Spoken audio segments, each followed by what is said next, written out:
আজকে আমরা পিকনিক করছি আমাদের সিঁড়িতে। এদিকে বাপ্পা, এদিকে বিজুস, চয়ন ভাই, আর এদিকে আমি। আর আমরা আজকে চিকেন রান্না করছি। চিকেন রান্না করছি চিকেনের সাথে। এটা কে খেয়েছে? তুই? যাই হোক, রান্নাটা করছি আমি। এ ভাই কেমন হয়েছে রান্না তাই বল। হ্যাঁ আচ্ছা, আস্তে আস্তে আস্তে আস্তে রসুন, এই আসল রসুনটা আমার আর পিজুসের জন্য। খুব খুশি হয়েছে মনে মনে। এবার একটু দেখ দে তা দে হাফ ফেলিস নি। দাঁড়া দাঁড়া দাঁড়া, না না ভাত খেয়ে যাচ্ছি কিন্তু আমি।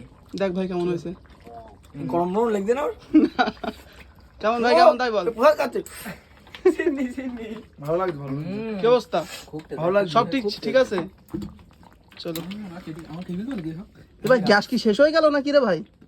আমি রান্না করতে এই ভাত চড়াইছিস তো? এ ভাই গ্যাস মনে হচ্ছে শেষ হয়ে গেছে। 5 কেজি গ্যাস